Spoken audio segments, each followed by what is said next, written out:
Welcome to Lydia Fenet's Claim Your Confidence, a podcast that will introduce you to the most powerful women in the world as they talk about their own confidence journey.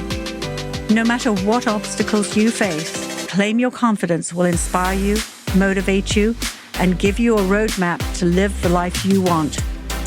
So, are you ready to claim your confidence?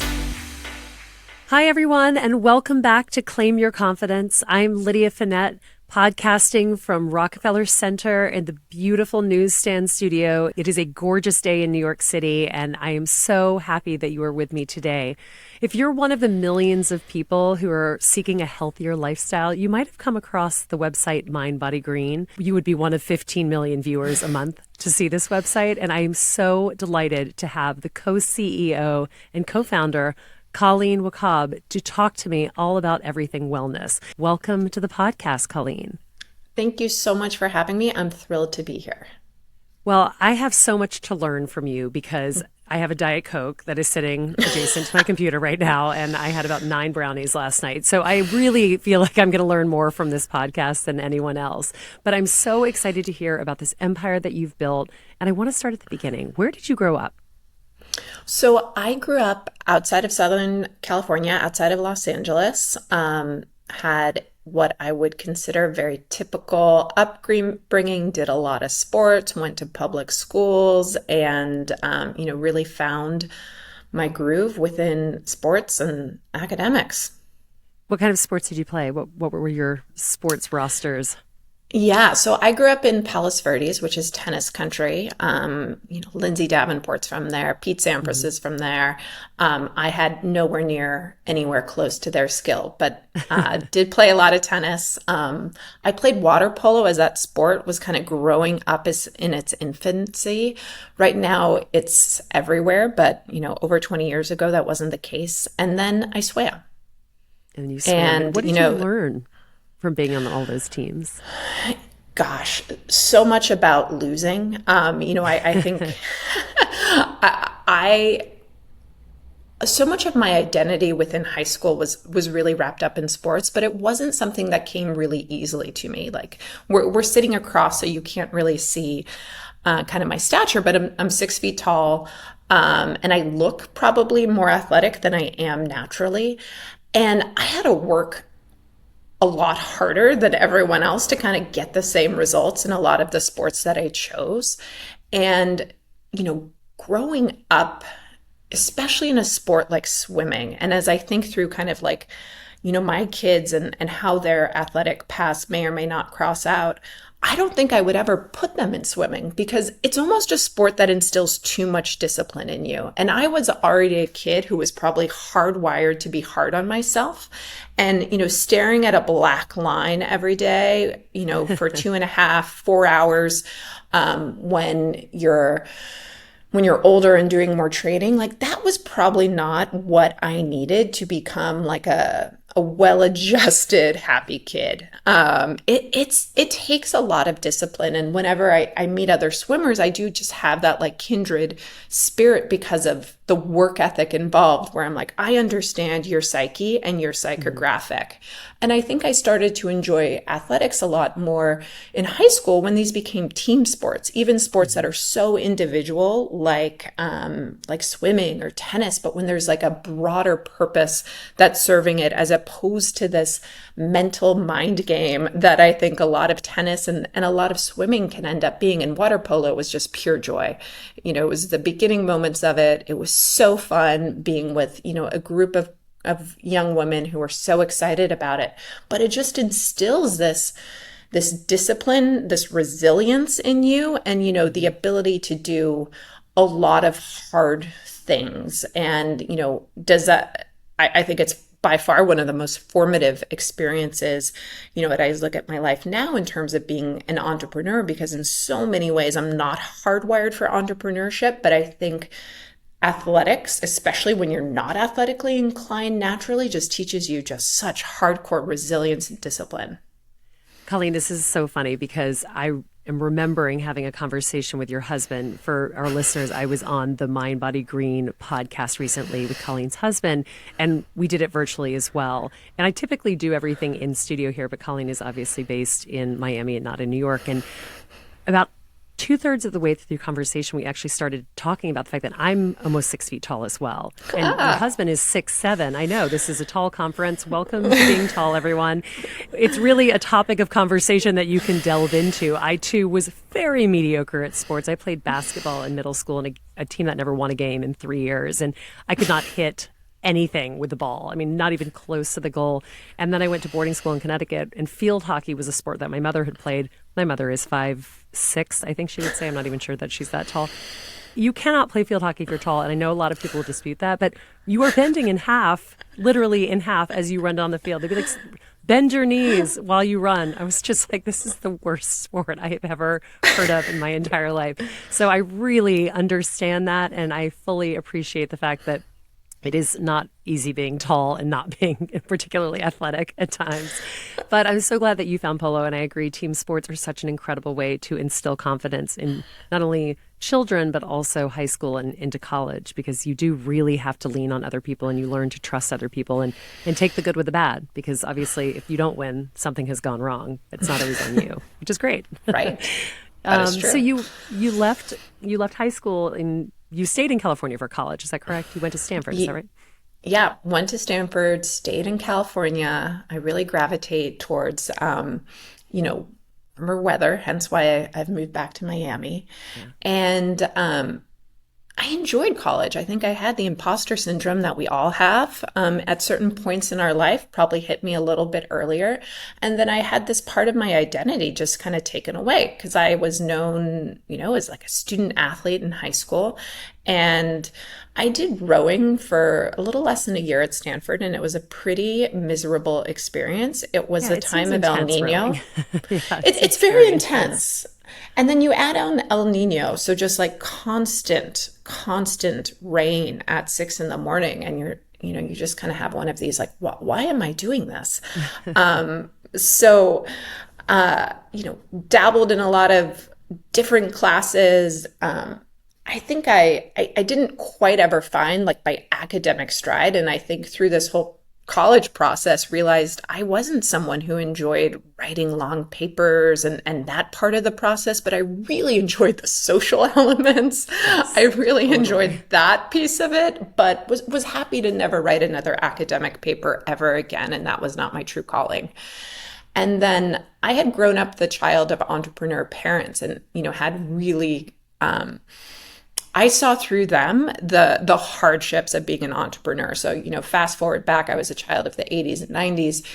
This was before entrepreneurship was glamorized. This was before this, VC culture had kind of shaped up. And my parents were true small business owners, mom and pop entrepreneurs. And my father owned and continues to own car washes. My mom went on a trip to France and then opened up a French pastry shop after being a nurse. So these were people who took incredible risks and didn't think them through in kind of the ways we've all been trained to think through, like what's the probability of this working? What's my margin structure? They just went all in. And I would see, the kind of like the pain of that of when it rains, we as a family don't make money when you own car washes. And, I would hear kind of the ebbs and the flows of this. So I think as a reaction to that, the way I gravitated first in my career was, the most corporate of settings. I ended up working for Gap in 8 years in San Francisco, Gap Inc. I moved to New York, and as we were building Mind Body Green, I was moonlighting in the sole kind of breadwinner at Walmart and Amazon. And my husband, Jason, always jokes that I just missed Exxon on my tour of duty. So I actually took like the complete opposite approach as perhaps a reaction. Totally. To, just hearing firsthand about the entrepreneurship struggle. So I didn't go into entrepreneurship with any type of rose-colored glasses. I knew it was an all-encompassing ordeal. It's so ironic, isn't it, that you saw that and thought, no way, and entered the corporate world. And then all of a sudden, here we are, obviously many years later, and you are a full-blown entrepreneur speaking about entrepreneurism. So what got you out of the corporate world? I know that I remember speaking with Jason and he'd had a back injury and then you had health issues as well. Yeah. So I think I had, that Poe Bronson wrote a book back in the day of like the quarter life crisis. And, I had all those struggles in terms of finding my purpose and my identity. But it was really a very large kick in the butt from the universe that caused me to transition and evolve my life. And you really have to have some of those low moments of the soul to kind of get to that breakthrough point, because when life's kind of going fine, you're not really going to make those massive shifts. So I had a near catastrophic, life-threatening pulmonary embolism when I was living in New York in my early 30s, working at Amazon. I went to Tara Stiles' Saturday morning 11 a.m. yoga class, which was my routine back in the day. And as I was leaving class, I was like, I feel a little out of breath. And I called Jason. I was like, can you come into the city? We walked around the West Village and I was like, I just think I have to get home. We took the A train home and there's a really steep steps in this particular subway station. And I was walking up at a normal pace and collapsed on the subway floor. And eventually got up, called my GP from outside, and I did the things that so many women do and men, but I totally gaslit myself. Was like, this wasn't a big deal. I was dehydrated. Yeah. Totally continued to gaslight myself for the entire weekend. When I napped, I slept. I did things that are just really unaccustomed to who I was and how I lived my life. So on Monday morning, Jason was like, the only way you are going to your job at Amazon is if you stop by the doctor on the way. And so went by my GP who was in Soho. Within, 3 minutes, he's like, I'm pretty sure you're having a pulmonary embolism. You need to get to the NYU ER right now. And I was so bewildered and so confused. He ended up writing me a sign that said, I'm having a pulmonary embolism. And I wasn't sure if he was concerned that I wouldn't actually get to NYU and they would need to have some sort of, written understanding of what's going on, or if he just didn't think I'd be able to articulate by the time I got to NYU what was going on. So, by the time I got to NYU, I had showers of clots in my lungs. And that started this really long process of working these clots out of my lungs and, really transforming and kind of rethinking all of the values through which I'd been living my life. And the really fascinating thing about a pulmonary embolism is it's somewhat of an invisible illness. So I looked like a, tall, healthy looking person on the outside, but was struggling with, the most fundamental element of life, which is breath on the inside. I remember being on subway trains and kind of seeing a seat and fighting senior citizens for it, because in that scorching heat of summer, I knew I would be struggling to be able to breathe on those crowded trains. So it was, for sure one of the inflection points of my life. And I ended up writing about this experience from Mind Body Green. I don't really have serious predisposed genetics to clotting. I was one of the many people who experienced a clot on birth control pills. And, I think I had heard of risks, but associated them with people who were potentially overweight or potentially smokers, and not something that I would experience. But after I wrote about the story for Mind Body Green, it's clear that this happens to a lot of friends, sisters, and cousins out there. And I'm glad that more women are talking about it now, over 10 years later. And this was before Mind Body Green? This was as Mind Body Green was still in its infancy. From 2009 to 2013, I would say we were pre-revenue. So there was still a site. Jason was 100% in, and I was working nights and weekends. We hadn't been able to monetize the business in a meaningful way quite yet. And, I view Mind Body Green as kind of the mentor that I used to help guide me through this, period of healing that lasted a very long time. So the idea for Mind Body Green came, you sort of said earlier than this, and this started because if Jason mentioned this on the podcast, that he had back issues and he started doing yoga. and kind of realized there was this wellness connection that a lot of people were missing. And this, again, I say this now during a time when every influencer who has a gym or an access to a gym, I feel like is, a wellness coach or things like this. This was way before we were seeing this kind of content on the internet. And what does it take to have that conversation, especially with your husband? Because I remember reading in an article that you became the breadwinner for the family while he sort of took this step and took this plunge. Like, what does that conversation look like? Because I think the early entrepreneurial days are always of such interest to people who are listening. Tell us the beginning of this, and even 5 years later, as all of this is going on with you, what did the first 5 years look like for you? Yeah, so 2009, when we were discussing early plans for Mind Body Green, we knew that my background was very, and this was the Great Recession. We knew that I could get a job pretty easily based on my corporate experience. So we were like, we'll give Mind Body Green 3 to 6 months. We had 3 to 6 months to be able to show a path to revenue.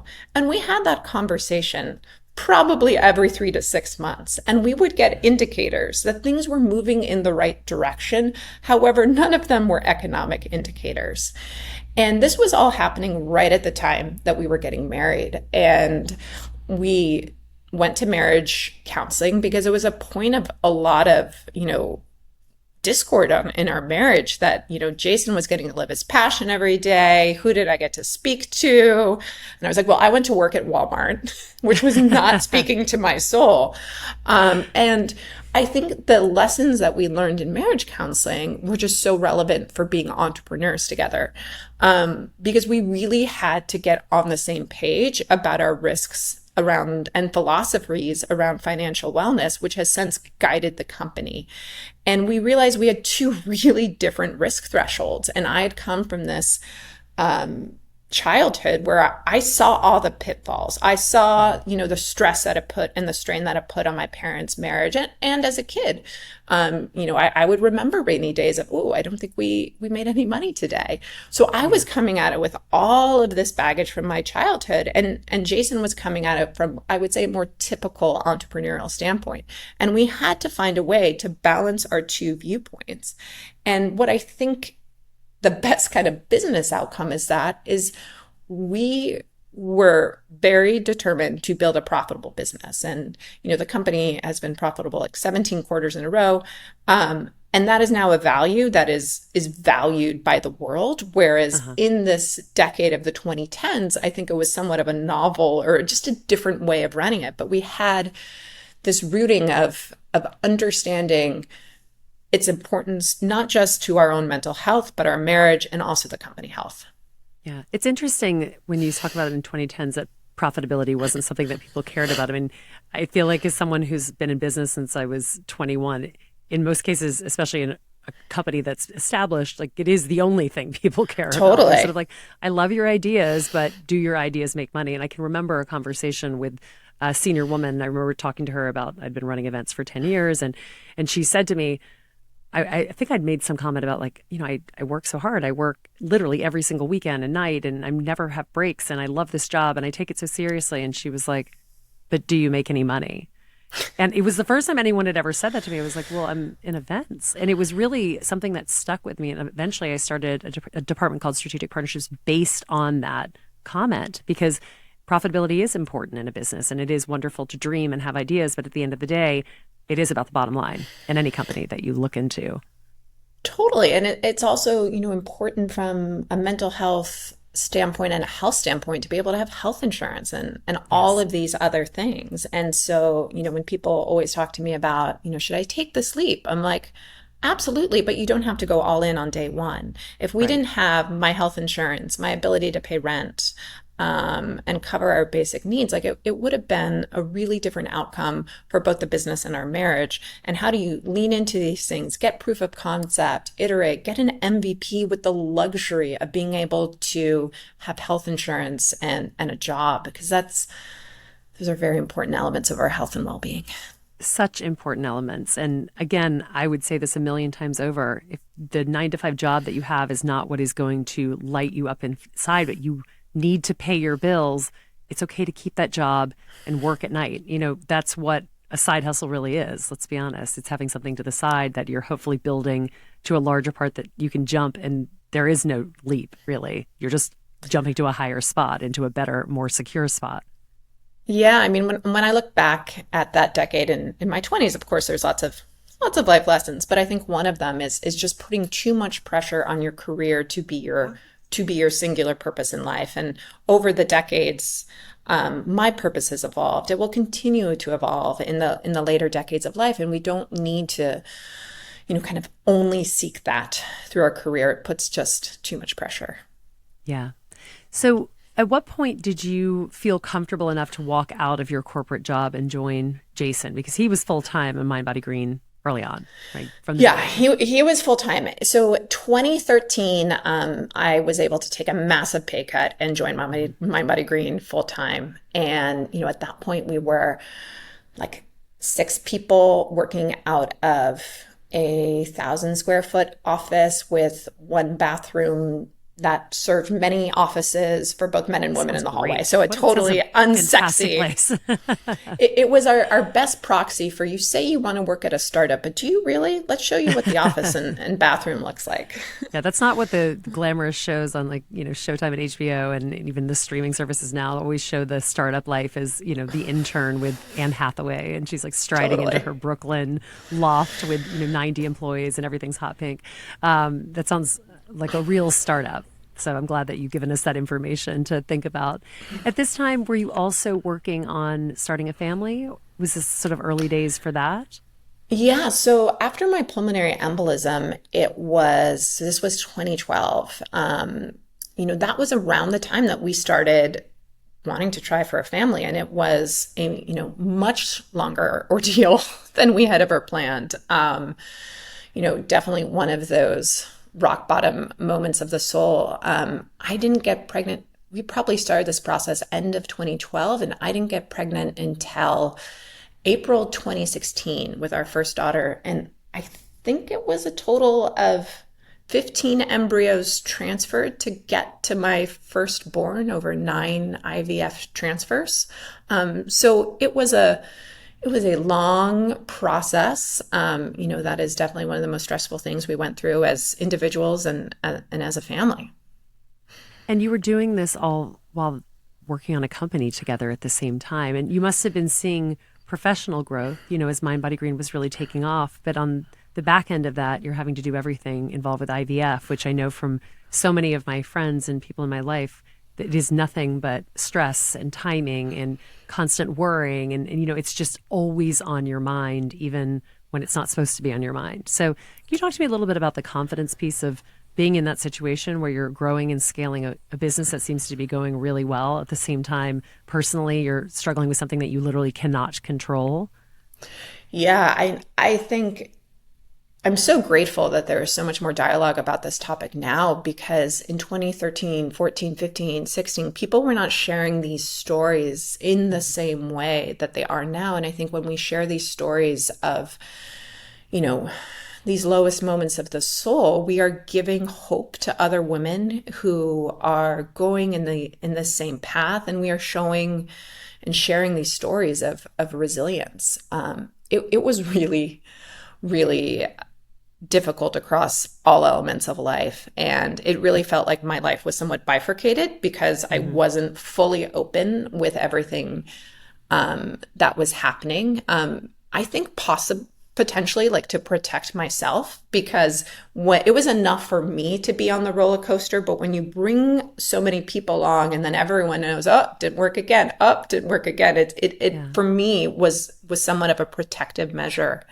I absolutely think that having this healing journey before helped me prepare for this, because I had opened myself up after my pulmonary embolism. I think I was already someone who was very logical and rational and disciplined. And then I had to kind of go more into the spiritual elements of something bigger and purpose and, what was I really finding joy in life, and digging a lot deeper. And I always knew it was going to work. It definitely wasn't the path that I intended, but I always knew. And I didn't need to lean into Western anymore on this IVF journey. I was in New York City. I had the best doctors. That piece was covered.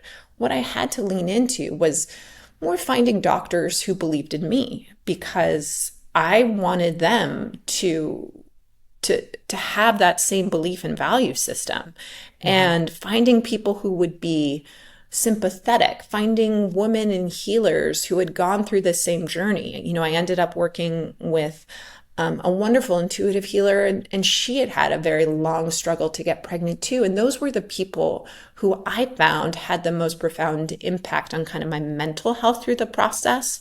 When you find women who have walked in those shoes before, who when you talk about the pain, they understand it in a way that maybe someone really wants to, who hasn't been there before, but just hasn't had that journey themselves. And so much of kind of getting through isn't the physical part.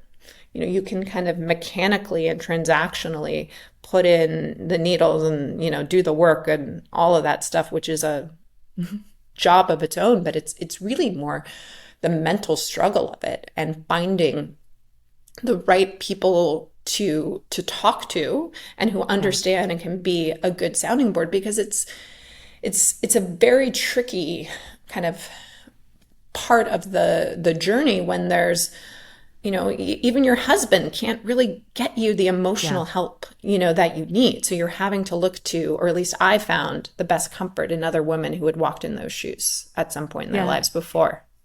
It's so interesting having gone through pregnancies and, having friends who've had every single different journey, from, a best friend who brought her child into the world through surrogacy to IVF, for so many people, how it is such an individual thing that you're going through. I mean, the feelings of your body, every element of yourself. And I suspect when you're going through IVF, it's even heightened. Totally. Like every twinge, every feel, every pain, you're just like, is that a baby? I don't know what's going on. And it must be an incredible thing to go through and then come out on the other side and have a child, while you're also building a website where you're talking about all of these things and their interconnection. How much of that was informing what was going on? Because if you look at Mind Body Green now, I mean, there's a whole segment on family and its pregnancy, but there's also trying. It's like it's a tab on the website, which I thought was so interesting. And as I was reading through your story, I just wondered how much of that were you putting online at the time, or has that been sort of something you can do with more ease now that you've passed through it and you do have two beautiful daughters? For me personally, it's been something that I've been able to speak to and address so much better now that I'm on the other side of that journey. And not to say that that is the right path for every woman. Just for me personally, mentally, that was the best way to process it. And it's absolutely informed how we look at the entire, conversation of people trying to conceive, to debating, should I have a child or not, which is another, very robust, conversation. I think it's made me hypersensitive to the language that we use, because the language we use and the language that our caretakers and our doctors use is so important of informing our own journey. So we don't say miscarriage, we say pregnancy loss. We don't say infertility, we say fertility struggles. There's just little shifts that we can make that help better support anyone who's going on this journey. And, they're probably the shifts that only people who have been through it, perhaps realize or appreciate in language changes, but, meaningful to those who have been on the journey. Yeah, and I'm sure that there are so many women that you're helping out there who are going through that or on the other side of that who do want to share their stories. So let's go back to business for a little bit. Talk to me about the evolution of Mind Body Green, because one of the most fascinating things, and you can say this with parents who were entrepreneurs, but for those of us who did not grow up around people who were necessarily entrepreneurial or are on their entrepreneurial journeys of their own now, I wonder to what extent Mind Body Green looks anything like it did that you thought it would now. Like if you were to go back to, those the years in the 2000s when you were ideating Mind Body Green, what does it look like now versus what you thought it was going to be? So in some ways, it's very similar. And in those ways, it's the value system through which we run our content. And the values of, the early days of 2009 are still the values that we have today. I think we've just probably gotten a little bit better at articulating them. But this idea that Mind, Body, Green, it's all one word because we think it's all interconnected, and we want to provide you with the mental, physical, spiritual, emotional, environmental well-being tools. So all of that from a value standpoint really hasn't evolved that much. However, how we come to life as a brand has changed drastically. We always had a vision for, doing more than just content, but our bread and butter and how we started was content. So I think a lot of people may, kind of think of us as a media company. And I understand how we could have that association. I like to think of ourselves as a well-being brand at which content is a heart of everything we do. So we started as a advertising business model, and since then, the way in which we make money has evolved so that we have 3 revenue streams. We still have advertising, which is a great revenue business for us. We also have an online education program, the kind of hero of which is a $4,500 health coaching certification where it's actually synchronous. So you're working live with people online. And then the third business model, which launched January 2020, is our CPG line. So it's a combination of mostly supplements as well as personal care products. And that's actually our largest business, even though it was just started 3 years ago. And that was because you saw customers asking for that, or was that just where you felt the business should go? Everything has really stemmed from these personal experiences that we've had. Right? And we've seen the power of supplements to really transform our own lives. What's fascinating is my husband and I have both had a very similar discovery in that we both had high homocysteine levels. Like, I learned about it through my pulmonary embolism. Jason learned about it through getting some blood work back at a point that, his homocysteine levels were about 500 to 600% over where they should be. And through that, learned that supplementation was like the one thing that really helped him through that process. And then we just started diving in deeper and deeper, and supplements as an industry gets a lot of rightful criticism, and a lot of people would be like, well, which supplements do you take? And we're like, we couldn't find any supplements that checked all of our boxes. And so we set out to create new standards and build the products that we as people who, health is our everything, would want to consume and ingest in their everyday lives. Where you are in your own entrepreneurial journey, when you look at what you saw your parents going through and you think about your 2 daughters, do you think they're seeing the same thing? Or do you guys have a healthier approach? Or maybe you've thought about it a little bit more. Yeah, and it's definitely something that we continue to think. And, we're still young in our parenting journey. Our girls are 3.5 and then 6. And one of the things we've realized, especially over the past year in moving here to Miami, is we want a lot more time with our kids now. And we find this time even more memorable than, kind of those first couple of years of life. Like, now it's soccer games, now it's performances. They remember these memories. They know if we're there or not. So we work any hours, that we can to be able to be there at those key events for our kids and our family. And I think one of the things that we've realized is we need to have a sustainable way to run a well-being company. And I think having kids was a catalyst for that. If we didn't have kids, like when I go back to those pre-2017 days, we'd be working like every weekend. And I think it's probably been a wonderful relief to our team and our colleagues that we work with that, we now, in a wonderful way, have a better perspective on work-life integration. And we never use the words work-life balance because that's not necessarily something we strive for. And our life is very integrated. So many of our friends are part of the Mind, Body, Green community, that it's hard to create these kind of like clear delineations. And our personal passions are in health and wellness. when we dive into work, after work, a lot of times it's, reading literature within health and wellness, reading someone's new book. And I think setting ourselves up for work-life balance is just something we're ultimately going to fail at. But how do we prioritize, being there with our kids and enjoying those special memories? We realized how finite our time with our kids is. I think, the book 4,000 Weeks, and we've been really focused on creating experiences that our kids are going to remember during this point in time, because there's going to be a point very soon where mom and dad are no longer cool and there's no desire to hang out with us. And we want to treasure every moment until then. Very quickly. My 10-year-old looks at me sometimes, she's like, "Oh, mom." And I'm like, "What did I do?" And then all of a sudden I think about all those times that I did that. Sorry, mom, if you're listening right now. But to my mom, where I would roll my eyes and be like, "Why are you saying that?" Or "Why are you wearing that?" Like at 10, this happens? Good Lord. It happens so much faster than I thought. So watch out. You only have a couple more years as it turns out. Seriously. So talk to me about working with your husband. I think every single person who is listening to this podcast is having the same question. What is it like to work with your husband 24/7? I work with my husband, not 24/7, but we work on a lot of projects together. I'm fascinated by the co-CEO, co-founder. I mean, how are you still smiling when I say his name? How is he still smiling when he says your name? And you talk about each other with such reverence. So you must like being with one another. That's probably one. But give us the tips and the secrets. The single most important thing that has enabled us to thrive as a couple, thrive as a business, has really been aligning on our principles of financial wellness and how we want to run the company. So, that is never kind of up for debate or conversation of which is the number one part of how it works. And then second, it's the only dance we've ever really known.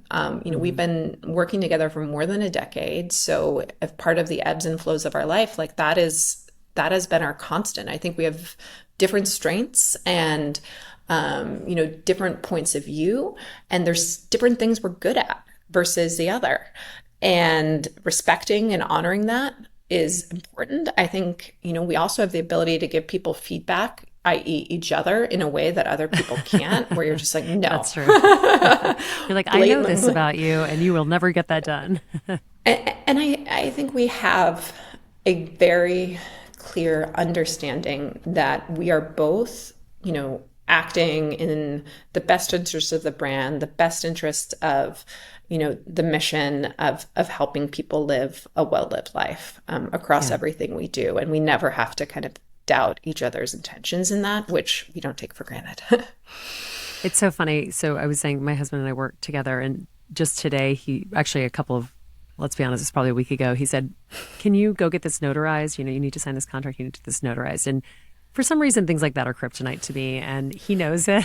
And so every day I get home and sitting on the dining room table, and all I really need to do is walk 2 blocks to get it notarized, and I just can't seem to do it. And then finally today I did it, and I sent it to him with all these exclamation points. And I sometimes think, like, it is so funny working with someone who knows you so well, because I can just imagine him receiving that text and being like, do you really think I should be excited about the fact that you took something to the notary?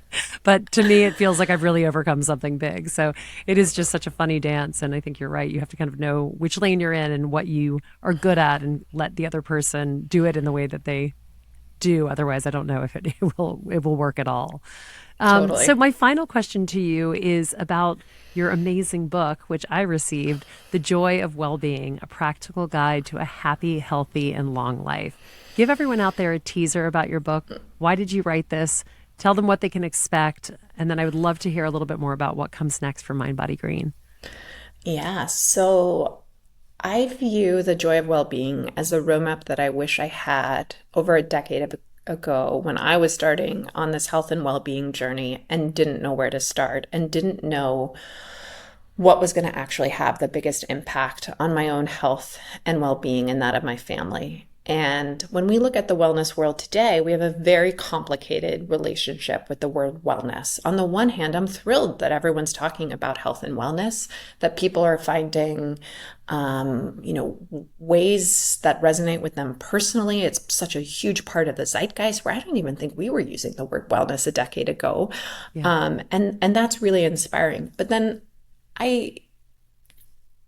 have trouble with the word and kind of how it's being reflected in our culture right now, in that there's not enough of a focus on some of these foundational principles. And one of my friends in the wellness world, JJ Virgin, has said, you have to bake the cake before you can put on the frosting.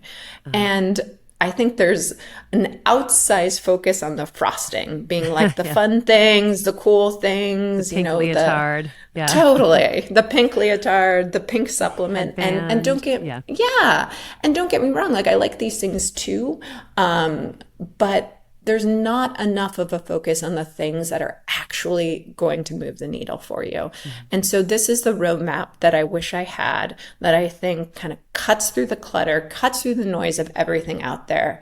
And if you're like, hey, I want to start to feel better, but I don't know where to start, the hardest work is the work that only you can do, and kind of understanding and taking stock of where you're at, what you're excited about, and where you can improve. And then what I hope the Joy of Wellbeing does is help give you the roadmap to do it. And it's definitely also a reaction to, I think women have been left out of a lot of the longevity conversation. There's a lot of bros out there with a lot of different tips and tools and tricks that I don't think are as applicable to women in their lives. So if you have a family, if you have a job, if you have kids, I looked at, the morning routines of all these people, and I was like, this is my job. I can't do this. I don't do this. I can't do all this and get my kids out the door. So how do you integrate these foundational principles in a way that works for your lifestyle, and most importantly, brings you joy? Because after the past 3 years, we need to start prioritizing social connections, our joy, and having and enjoying life. And I think that's been missing from a lot of the longevity conversation. Well, Colleen, I cannot thank you enough for spending so much time with me. I've loved hearing all about Mind Body Green, but also about your journey and your life. And I would love to tell our listeners where they can find you. Where can we follow along to find out what's coming next with you? Obviously, I hope that every single person who is dying for a new book to read picks up this incredible book. But tell us a little bit more about where we can find Colleen. Yeah, so Joy of Wellbeing, wherever books are sold, comes out May 23rd. Mind Body Green across all social channels, and Colleen Wachob on social channels as well. Well, thank you again for joining me on Claim Your Confidence. And to all of the listeners out there, I want to leave you with this one thought that Colleen talked about, and it has made me think about it. What is the one thing you can do? What can you prioritize that will bring you joy? DM me, DM Colleen, reach out to us and let us know after you hear this podcast.